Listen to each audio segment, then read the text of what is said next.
하나님이 이 모든 말씀으로 말씀하여 이르시되 나는 너를 애굽 땅 종 되었던 집에서 인도하여 낸 내 하나님 여호와니라. 너는 나 외에는 다른 신들을 내게 두지 말라. 너를 위하여 새긴 우상을 만들지 말고 또 위로 하늘에 있는 것이나 아래로 땅에 있는 것이나 땅 아래 물속에 있는 것에 어떤 형상도 만들지 말며 그것들에게 절하지 말며 그것들을 섬기지 말라. 나 내 하나님 여호와는 질투하는 하나님인즉 나를 미워하는 자의 죄를 갚되 아버지로부터 아들에게로 3, 4대까지 이르게 하거니와 나를 사랑하고 내 계명을 지키는 자에게는 1000대까지 은혜를 베푸느니라. 나는 내 하나님 여호와의 이름을 망령되게 부르지 말라. 여호와는 그의 이름을 망령되게 부르는 자를 죄 없다 하지 아니하리라. 안식일을 기억하여 거룩하게 지키라. 엿새 동안은 힘써 내 모든 일을 행할 것이나 일곱째 날은 내 하나님 여호와의 안식일인즉 너나 내 아들이나 내 딸이나 내 남종이나 내 여종이나 내 가축이나 내 문 안에 머무는 객이라도 아무 일도 하지 말라. 이는 엿새 동안에 나 여호와가 하늘과 땅과 바다와 그 가운데 모든 것을 만들고 일곱째 날에 쉬었습니다. 그러므로 나 여호와가 안식일을 복되게 하여 그날을 거룩하게 하였느니라. 내 부모를 공경하라. 그리하면 내 하나님 여호와가 내게 준 땅에서 내 생명이 길리라. 살인하지 말라. 간음하지 말라. 도둑질을 하지 말라. 내 이웃에 대하여 거짓 증거하지 말라. 내 이웃의 집을 탐내지 말라. 내 이웃의 아내나 그의 남종이나 그의 여종이나 그의 소나 그의 낙이나 무릇 내 이웃의 소유를 탐내지 말라.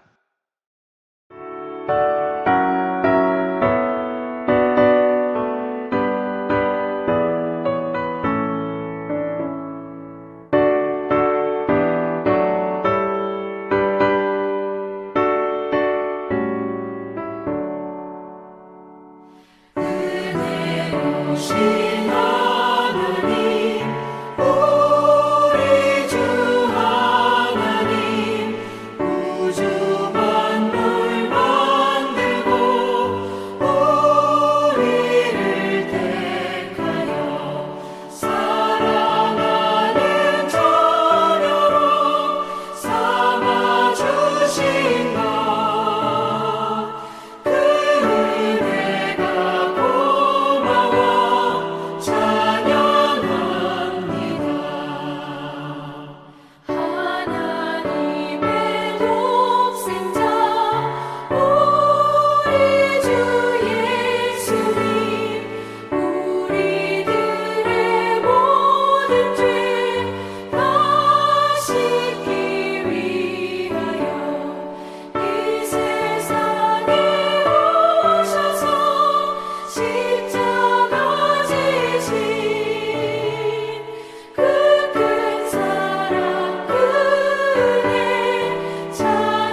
우리는 지난 시간에 교회에 대해서 살펴보았습니다. 교회는 건물이 아니고 주는 그리스도시요 살아계신 하나님의 아들이십니다 라고 고백하고 믿는 사람들이 곧 교회입니다. 천주교에서는 베드로가 이 고백을 했기 때문에 베드로라는 제자 위에 교회가 세워진다는 것입니다. 그래서 이 말씀을 오해하여 베드로를 제1대 교황으로 세우고 그 후에 많은 교황들이 세워지면서 이 교황이 모든 권세를 가지게 되고 교황이 하는 것은 다 옳다라고 합니다. 심지어 성경도 교황이 인정하기 때문에 권위가 있다라고 합니다. 그러나 모든 것이 잘못된 것입니다. 베드로가 고백을 했지만 베드로 위에 교회가 세워지는 것이 아니라 교회가 베드로가 고백한 이 고백, 주는 그리스도시요 살아계신 하나님의 아들이십니다 라는 이 고백 위에 교회를 세우신다는 말씀입니다. 우리가 하나님의 교회라면 이 고백을 해야 합니다.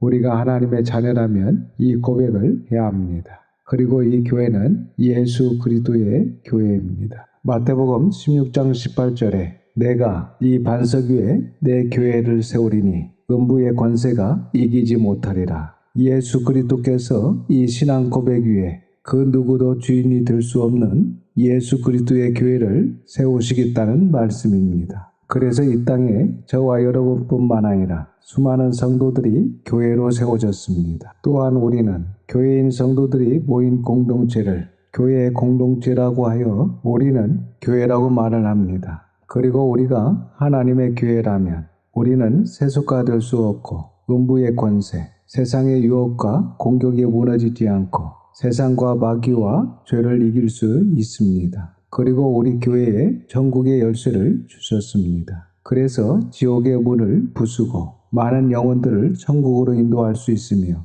땅에서 매는 권세와 푸는 권세를 우리에게 주셨습니다. 우리가 어떠한 교회인지를 바르게 알고 그리고 교회인 우리의 사명을 분명히 알아 늘 승리하며 맡겨진 사명을 잘 감당하는 예수 그리스도의 교회가 되기를 주님의 이름으로 축원합니다. 이제 오늘은 지난 시간에 이어 마태복음 16장 21절부터 살펴보겠습니다. 성경에는 예수님의 순환 예고가 여러 번 나옵니다. 마태복음만 해도 4번 정도 나오는데 오늘 살펴볼 16장 21절 이하가 그 첫 번째 순환 예고입니다. 우리가 여기서 잠깐 생각해 볼 수 있는 것은 왜 성경에 이렇게 예수님께서 순환당하실 것을 미리 예고하시고 계실까요? 사실 우리가 지난 시간에 살펴봤던 것처럼 사람들에게 예수님이 누구신가 하는 것이 설명되어져야 하는데 그렇다면 그 전에 하나님의 존재, 즉 하나님이 정말 계시다는 것을 가르쳐서 알게 해야 된다는 것입니다.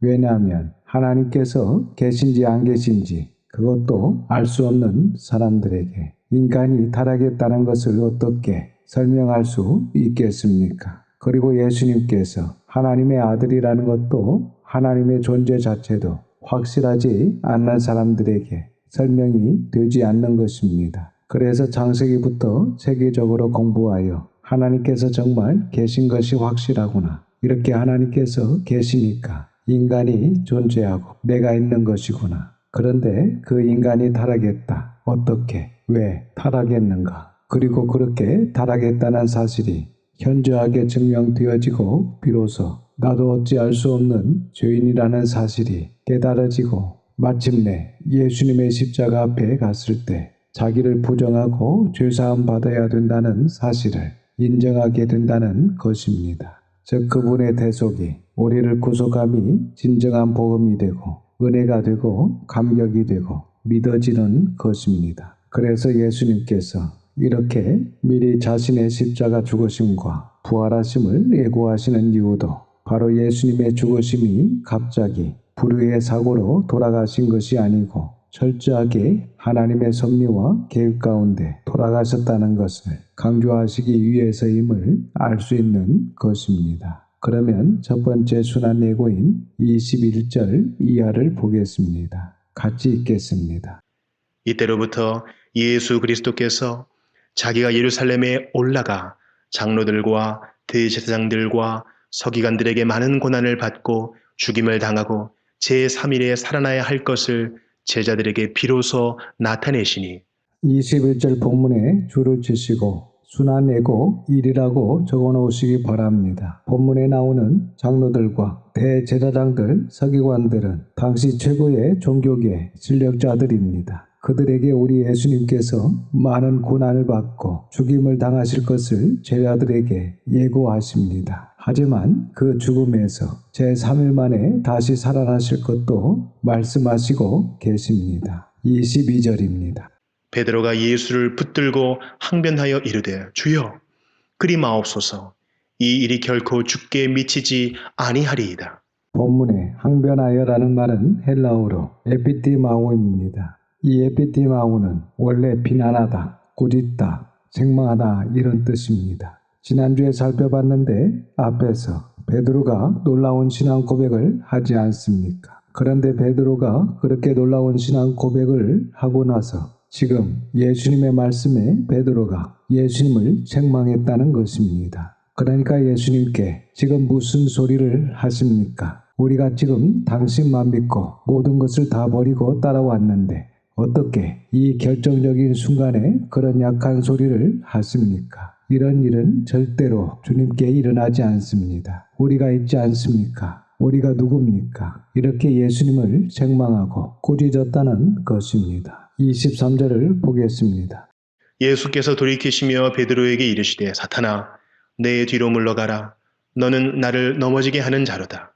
네가 하나님의 일을 생각하지 아니하고 도리어 사람의 일을 생각하는도다 하시고 앞에서 베드로의 놀라운 신앙 고백에 칭찬을 해주셨던 예수님께서 지금 베드로를 향해서 사탄아 내 뒤로 물러가라 이렇게 말씀하시고 계십니다. 여러분 사실 지금도 사탄은 우리 기독교를 변질시키고 있습니다. 십자가가 없는 기독교로 변질시키고 있습니다. 즉 본문에서 사탄이 예수님께서 십자가를 지지 않고 그냥 메시아의 길을 가도록 베드로를 통해서 요구했던 것처럼 지금도 사탄은 우리에게 믿기는 믿는데 십자가를 던져버리고 믿으라. 믿기는 믿는데 편하게 믿으라. 이렇게 기독교를 변질시키고 있습니다. 왜냐하면 아시는 것처럼 사탄이 여러 역사를 통해 기독교인들에게 핍박을 가했더니 오히려 더욱 믿음이 강해지고 더 신실하고 충성하게 됩니다. 이제는 사탄이 작전을 바꾸어서 믿기는 믿되 십자가를 던져버리고 믿으라. 좀 편하게 믿어라. 이렇게 유혹합니다. 그런데 이 사탄의 작전이 아주 성공한 것 같습니다. 하지만 우리가 명심해야 될 것은 십자가 없는 기독교, 죽음이 없는 기독교는 더 이상 기독교가 아니라는 사실입니다. 그리고 우리가 본문을 통해 또 살펴본 것은 이 베드로의 마음이 앞에서 신앙 고백을 할 때는 하나님의 영의 지배를 받았습니다. 그런데 지금은 예수님의 말씀처럼 사탄의 영의 지배를 받고 있다는 것입니다. 그래서 베드로가 이후에 믿음이 성숙했을 때는 이러지 않았습니다. 성경을 계속해서 보시면 아시겠지만 믿음이 성숙했을 때는 언제나 하나님의 영으로 충만한 것을 알 수 있습니다. 그런데 지금 이때는 아직 베드로의 믿음이 양극을 쉽게 오가는 그러한 성숙하지 못한 모습을 볼 수 있는 것입니다. 그래서 저와 여러분이 아직도 하나님의 영과 마귀의 영 사이에서 양극을 왔다 갔다 하고 갈등하고 있다면 아직도 나의 믿음이 성숙하지 못한 초기 단계에 있구나 이렇게 생각하시고 믿음의 성숙을 위해 노력해야 하는 것입니다. 23절 중반절을 다시 보시면 내가 하나님의 일을 생각하지 아니하고 도리어 사람의 일을 생각하는도다 라고 말씀하십니다. 물론 예수님께 예의를 갖추지 않고 자기 분수를 넘어서 예수님을 책망한 것은 아주 잘못한 것입니다. 그런데 베드로의 더 큰 실수는 현재 하나님의 일을 생각하지 않고 사람의 일을 생각했다는 것입니다. 지금 저와 여러분은 어떻습니까? 하나님의 일을 생각하고 계십니까? 아니면 여전히 진리는 진리고 사람의 일은 사람의 일이다. 그렇게 당시 사도계인들처럼 세속화와 인본주의의 사고방식을 가지고 있지는 않습니까? 24절입니다. 이에 예수께서 제자들에게 이르시되 누구든지 나를 따라오려거든 자기를 부인하고 자기 십자가를 지고 나를 따를 것이니라.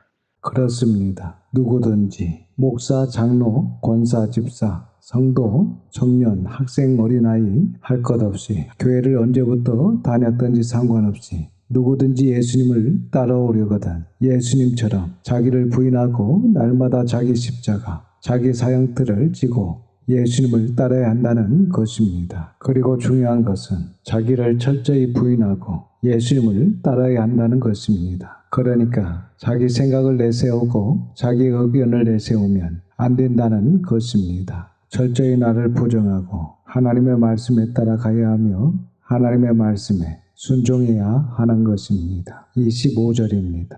누구든지 제 목숨을 구원하고자 하면 잃을 것이요 누구든지 나를 위하여 제 목숨을 잃으면 찾으리라. 이 말씀을 보면서 오늘날 많은 세속화된 변질화된 성도들은 그렇게 이야기할 것입니다. 설마 그렇겠나? 설마 예수님 믿는 것을 이 말씀대로 그렇게 믿어야 되는가? 그런데 여러분 말씀대로 믿어야 됩니다. 즉 문자대로 믿어야 됩니다. 아시는 것처럼 결국은 사도들은 이 말씀을 문자 그대로 믿고 문자 그대로 실천하다가 순교를 하셨습니다. 이것은 오늘날 십자가 없는 복을 선포하고 값싼 은혜만을 사모하는 성도들에게 경종을 울리는 말씀이다 라고 할 수 있습니다. 이 말씀을 들은 제자들은 예수님을 위해 자기 목숨까지 버렸습니다. 그러나 영원한 것을 얻었습니다. 그들은 우리에게 신앙의 본이 되었고 그들은 영원한 천국을 얻었고 지금도 우리를 진리로 천국으로 안내하고 있습니다. 26절과 27절입니다. 사람이 만일 온 천하를 얻고도 제 목숨을 잃으면 무엇이 유익하리요? 사람이 무엇을 주고 제 목숨과 바꾸겠느냐? 인자가 아버지의 영광으로 그 천사들과 함께 오리니 그때 각 사람이 행한 대로 갚으리라. 27절에 줄을 칩니다. 인자가 아버지의 영광으로 그 천사들과 함께 재림하리니 그때에 각 사람이 행한 대로 갚으리라. 구약 에스겔서 18장 30절, 시편 62편 12절의 본문처럼 각 사람이 행한 대로 갚으리라 라는 말씀이 계속 나오는 것을 우리가 보았습니다. 그런데 이렇게 예수님께서 진이 똑같은 말씀을 하십니다. 각 사람이 행한 대로 갚으리라. 꼭 마음에 새기시고 두렵고 떨림으로 구원을 이룰 수 있기를 주님의 이름으로 축원합니다. 이렇게 예수님의 첫 번째 순환 예고의 말씀이 끝납니다. 그리고 이어서 나오는 28절의 말씀은 사실 17장 1절로 가야 되는 말씀입니다. 그런데 후대에 편집을 잘못해서 이 28절이 16장에 붙어 있는 바람에 난제가 되어 버렸습니다. 하지만 이 28절을 17장 1절에 붙여서 보시면 쉽게 해결이 됩니다. 그래서 16장 28절에서 17장 13절까지 한 단락으로 변화선에서 변모하시는 메시아 사건으로 보시면 됩니다. 28절입니다. 진실로 너희에게 이르노니 여기 서 있는 사람 중에 죽기 전에 인자가 그 왕권을 가지고 오는 것을 볼 자들도 있느니라. 본문에 인자가 그 왕권을 가지고 오는 것이라고 번역을 했습니다. 사실은 인자가 그 왕권을 가지고 변화된 것이라고 번역하는 것이 더 좋은 번역이라 할 수 있습니다. 그래서 진실로 너희에게 이르노니 여기 서 있는 사람 중에 죽기 전에 인자가 그 왕권을 가지고 변화된 것을 볼 자들도 있느니라. 이렇게 해서 말씀대로 그 이후에 예수 그리스도께서 왕권을 가지고 변화된 것을 베드로와 야고보, 요한이 보게 됩니다. 17장 1절입니다. 엿새 후에 예수께서 베드로와 야고보와 그 형제 요한을 데리시고 따로 높은 산에 올라가셨더니 보통 베드로, 야고보, 요한 이분들이 예수님께 가장 사랑을 받고 가장 총애를 받았던 제자들입니다. 우리가 일반적으로 알기로는 하나님께서 또한 예수님께서 사람을 편애하시겠나 그렇게 생각하시지 않습니까? 그런데 구약의 하나님도 그리고 신약의 예수님도 사실 모든 백성을 사랑하십니다. 그러나 더 사랑하시는, 즉 특별히 사랑하시는 사람들이 있다는 것을 알 수 있습니다. 본문처럼 특별히 하나님의 말씀을 잘 듣고 그 누구보다 열심히 지켜 행하는 이 베드로와 야고보 요한이 12제자 중에서 특별한 예수님의 관심과 사랑을 받았던 제자들입니다. 2절입니다. 그들 앞에서 변형되사 그 얼굴이 해같이 빛나며 옷이 빛과 같이 희어졌더라.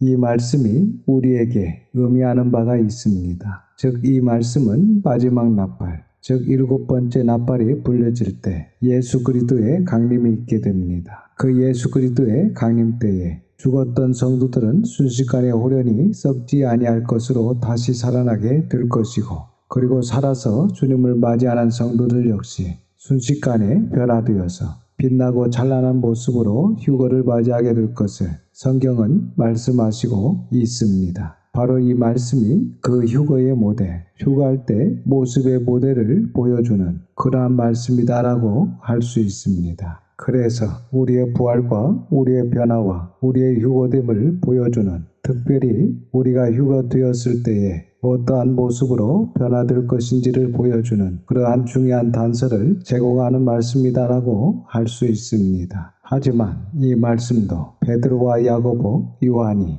이것을 받고, 그리고 이것이 복음서에 이렇게 기록이 되었는데 이 표현 외에 더 이상 어떻게 기록할 수가 없었던 것 같습니다. 왜냐하면 이러한 놀라운 광경은 이해할 수 있는 것이 아닙니다. 특별히 육신을 가지고 있는 우리가 표현할 길도 없고 이해할 수도 없고 설명도 안 되는 신비한 부분입니다. 그래서 이러한 본문은 우리가 믿어야 됩니다. 그렇지 않고 이러한 부분을 자꾸 설명하고 과도한 상상을 하는 것은 오히려 더 위험할 수 있기 때문에 말씀 그대로 믿어야 하는 것입니다. 나중에 베드로후서를 보면 베드로가 지금 본 이 광경을 못 잊어 합니다. 그래서 베드로후서 1장 16절을 보면 베드로가 우리는 그의 크신 위엄을 친히 본 자라 하면서 그 예수 그리스도의 영광된 변화의 모습을 계속해서 잊지 못하는 그러한 베드로후서를 통해서 확인할 수 있습니다. 그래서 지금은 예수 그리스도께서 부활하시고 승천하셔서 이러한 영광된 모습으로 하나님 우편에 존재하고 계신 것입니다. 3절입니다. 그때 모세와 엘리야가 예수와 더불어 말하는 것이 그들에게 보이거늘.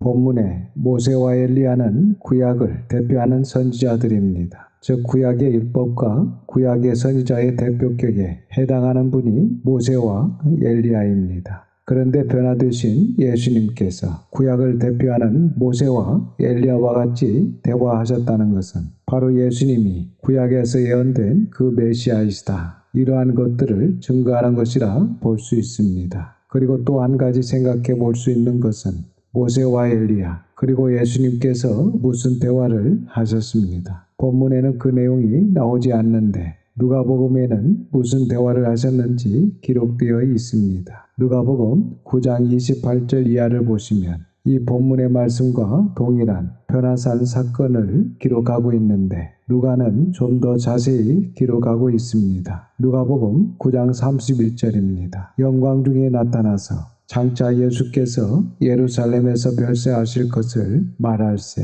아주 중요한 부분입니다. 우리가 마태복음 16장 21절 이하에서도 예수 그리스도께서 예루살렘에 올라가셔서 죽게 될 것을, 즉 순환 예고를 통해서 미리 말씀하셨던 부분을 함께 살펴봤던 것처럼 여기서도 예수님께서 구약을 대표하는 모세와 엘리야와 다른 이야기를 하신 것이 아니라 자신이 예루살렘에서 죽게 될 것을 함께 이야기했다는 것입니다. 이것은 다시 말씀드리지만 예수 그리스도께서 평화롭게 지내시다가 갑자기 불의의 사고를 당하셔서 뜻밖의 죽음을 맞이하게 되는 것이 아니라는 것입니다. 하나님의 놀라운 계획과 섭리 가운데 그분이 스스로 선택하신, 계획하시고 작정하신 십자가의 길을 가셨다는 것을 이러한 본문들은 우리에게 분명히 증거하고 있다는 것입니다. 4절과 5절입니다. 베드로가 예수께 여쭈어 이르되 주여 우리가 여기 있는 것이 좋사오니 만일 주께서 원하시면 내가 여기서 초막 셋을 짓되 하나는 주님을 위하여 하나는 모세를 위하여 하나는 엘리야를 위하여 하리이다. 말할 때에 호련히 빛난 구름이 그들을 덮으며 구름 속에서 소리가 나서 이르시되 이는 내 사랑하는 아들이요 내 기뻐하는 자니 너희는 그의 말을 들으라 하시는지라.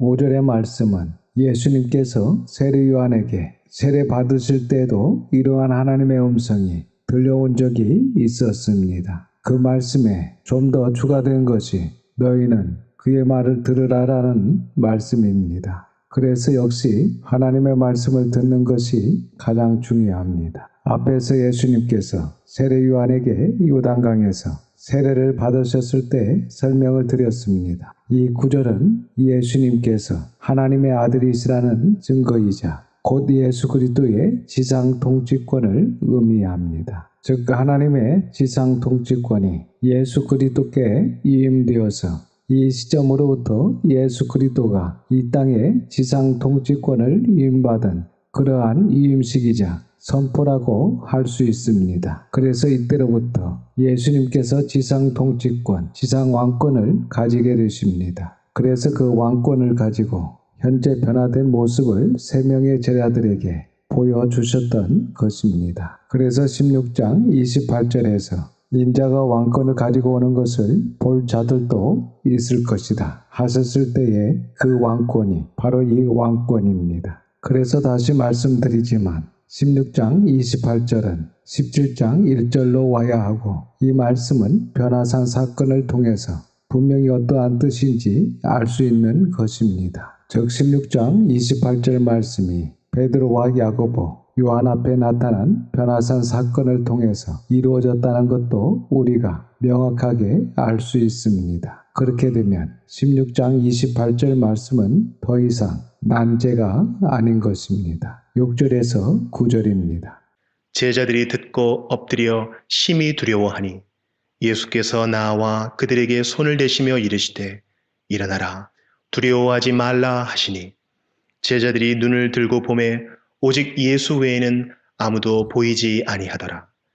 그들이 산에서 내려올 때에 예수께서 명하여 이르시되 인자가 죽은 자 가운데서 살아나기 전에는 본 것을 아무에게도 이르지 말라 하시니 9절 중반절에 줄을 칩니다. 인자가 죽은 자 가운데서 살아나기 전에는 본 것을 아무에게도 이르지 말라. 즉 예수님께서 지금 제자들에게 방금 본 것을 예수님께서 십자가에서 죽으시고 부활하시기 전에는 아무에게도 말하지 말라라고 당부하시는 것입니다. 그러니까 앞에서도 설명드린 것처럼 아무리 진리라 할지라도 때가 있다. 즉 전해야 할 때가 있고 전하지 말아야 할 때가 있는데 특별히 이러한 진리 역시 예수 그리스도께서 부활하신 이후에 지금 본 것을 증거하라. 이렇게 말씀하시는 것을 알 수 있습니다. 10절입니다. 제자들이 물어 이르되 그러면 어찌하여 서기관들이 엘리야가 먼저 와야 하리라 하나이까? 현재 베드로와 야고보 요한 이 세 명의 제자가 예수 그리스도께서 구약에 예언되었던 메시아이심을 분명하게 인식을 했습니다. 그런데 그 메시아가 오시기 위해서는 우리가 말라기에서 살펴왔던 것처럼 반드시 엘리야가 와야 되는 것입니다. 그래서 먼저 와야 할 엘리야를 아직도 구분하지 못하고 이러한 질문을 하는 것입니다. 사실 우리는 그 엘리야가 세례 요한이라는 것을 분명히 알고 있지만 당시 제자들은 아직까지 세례 요한이 구약에 예언된 엘리야였다는 것을 알지 못했던 것입니다. 그래서 예수님께서 그 부분에 대해서 추가 설명을 해 주십니다. 11절에서 13절입니다. 예수께서 대답하여 이르시되 엘리야가 과연 먼저 와서 모든 일을 회복하리라. 내가 너희에게 말하노니 엘리야가 이미 왔으되 사람들이 알지 못하고 임의로 대우하였도다. 인자도 이와 같이 그들에게 고난을 받으리라 하시니 그제서야 제자들이 예수께서 말씀하신 것이 세례 요한인 줄을 깨달으니라. 이렇게 베드로와 야고보 요한 예수님의 제자들 중에서 진리에 가장 잘 반응하고 가장 열심으로 주님을 쫓았던 제자들도 하나님이신 예수님께 3년 동안 직접 배웠지만 깨닫는 것도 차츰차츰 그리고 믿음이 성장하는 것도 서서히 성장하는 것을 볼 수 있습니다. 그리고 여기서 우리가 한 가지 더 생각해 볼 수 있는 것은 정말 베드로와 야고보 요한이 놀라운 광경을 봤습니다. 인간으로서의 예수님이 아니고 변화산에서 변화되신 진짜 예수님의 모습을 보았고, 그리고 모세와 엘리야도 만나는 그야말로 상상할 수 없는 놀라운 이적을 체험했습니다. 하지만 하나님을 보았습니까? 못 봤습니까? 하나님은 보지 못했습니다. 하나님은 보지 못하고 음성만 들었습니다. 이는 내 사랑하는 아들이요 내 기뻐하는 자니 너희는 그의 말을 들으라.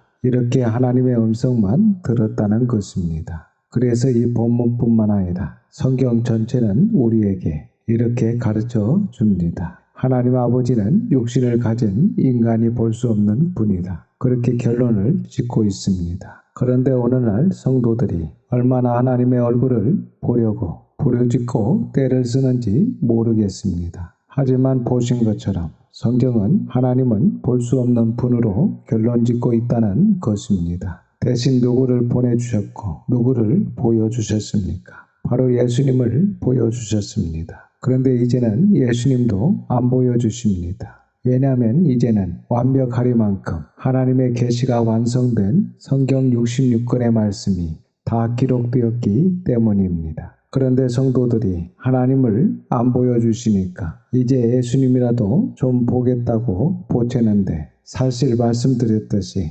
이제는 성경 66권 완벽하리만큼 계시된 이 기록된 말씀을 통해서 우리가 지금까지 이렇게 예수님을 만나는 것입니다. 그러니까 기록된 66권의 말씀으로 예수님을 만나고 말씀으로 하나님을 만나기 원하신다는 것이고, 이것으로 충분하다는 것입니다. 즉 지금은 하나님의 음성을 직접 듣는 시대가 아니라 기록된 66권의 성경 말씀으로 하나님의 음성을 듣는 시대라는 것입니다. 이것을 성경이 우리에게 제시하고 있는 흐름이고 건강한 신앙 자세라는 것을 믿어야 합니다. 그래야 우리의 신앙이 이상한 신비주의나 미신에 빠지지 않고 성경적인 바른 믿음으로 성장할 수 있는 것입니다. 오늘은 여기까지 보고 다음 시간에 14절부터 이어서 살펴보겠습니다.